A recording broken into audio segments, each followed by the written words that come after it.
always remember Prince Edward Island, Canada, for being the place I lived out my lifelong dream to conduct a live band. It was the most gratifying $10 I ever placed in a tip jar.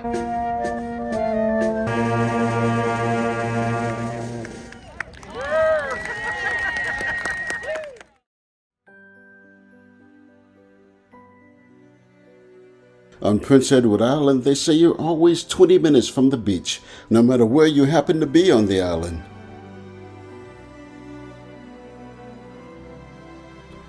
Prince Edward Island may be the smallest of all the Canadian provinces, but what it lacks in size it makes up for in pristine shores, rolling hills, beautiful red cliffs, and gorgeous red sand beaches.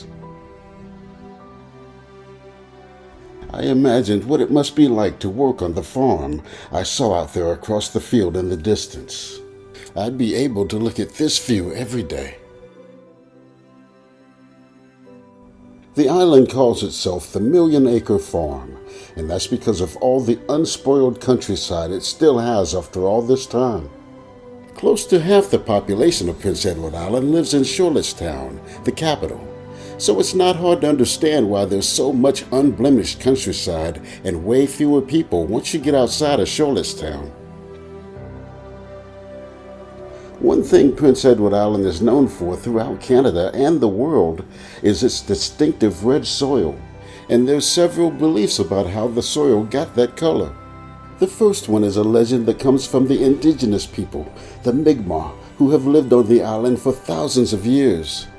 According to Mi'kmaq mythology, Prince Edward Island was formed by a great spirit that placed dark red clay in the shape of a crescent on the pink waters. Another legend says the great spirit who formed the earth thought the Canadian Maritimes was a wonderful place to sleep, so he took his paintbrush and painted the island red, so that he could find his pillow on the crescent shape of the island and lay his head there. The other explanation for the red soil is pretty scientific, and it's all based on high iron oxide or rust content inside the soil. So it really just depends on which story you like, but I personally kind of like the one about the pillow.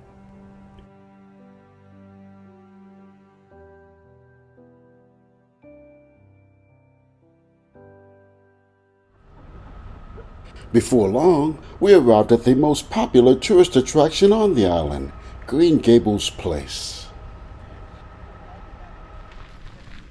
This is the house that inspired the classic novel Anne of Green Gables, a children's book that made Prince Edward Island famous around the world. When Anne of Green Gables was published in 1908, fans were amazed to find out that Prince Edward Island was a real place. Most people could only dream of visiting its magical setting. Since then, generations of fans have come here to experience the red dirt roads and the rolling hills that Canadian author Lucy Maud Montgomery describes so vividly in her fiction. People who know the story might even come here and find themselves looking for the red-haired orphan girl who stole their hearts.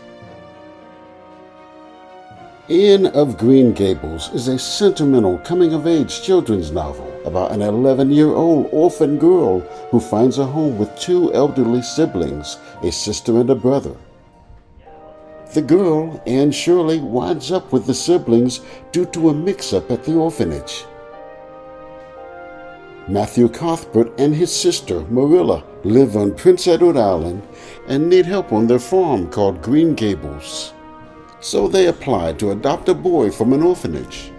But by mistake, a red-haired, freckled-faced 11-year-old girl is sent to the siblings instead. While Matthew instantly takes to Anne, Marilla is unsure about keeping her. But eventually both come to see her as a daughter, as she transforms their lives with her infectious charm and sunny spirit. Anne matures in the course of the book, and when Matthew dies of a heart attack after learning that all of his and Marilla's money had been lost in a bank failure, Anne willingly gave up her scholarship to attend college in order to care for Marilla, who was going blind. In the end, she sacrificed her ambition in order to do what was right.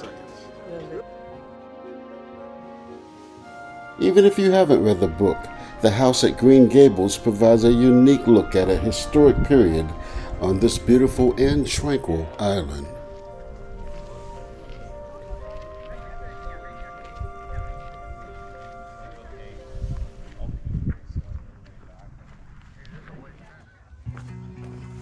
An admission ticket for the house tour also includes access to the half-mile wooded trail, which was the inspiration for the haunted wood in Anne of Green Gables.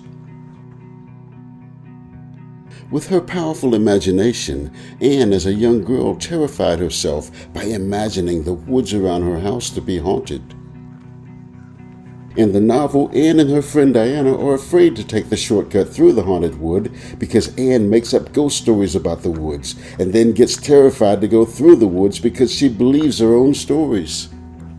But neither Anne nor her friends ever had a bad experience in the woods, and the trails still remain peaceful and beautiful for everyone.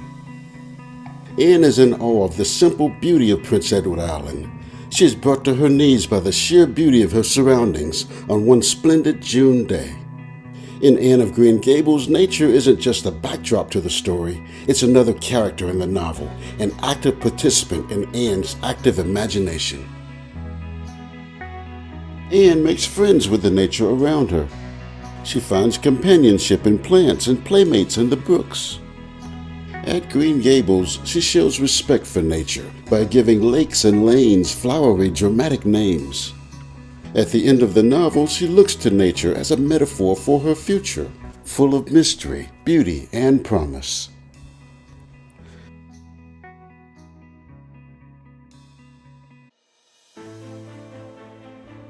Our time on this celebrated Canadian island felt like turning pages in a storybook.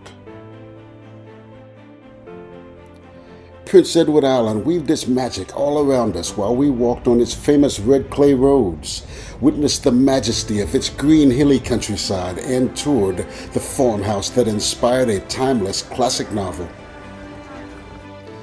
At the port in Charlottetown, I had the unforgettable experience of standing in front of a live band with a conductor's baton in my hand. In so many ways, this is indeed a place where fantasies are fulfilled and where reality merges ever so seamlessly with fiction.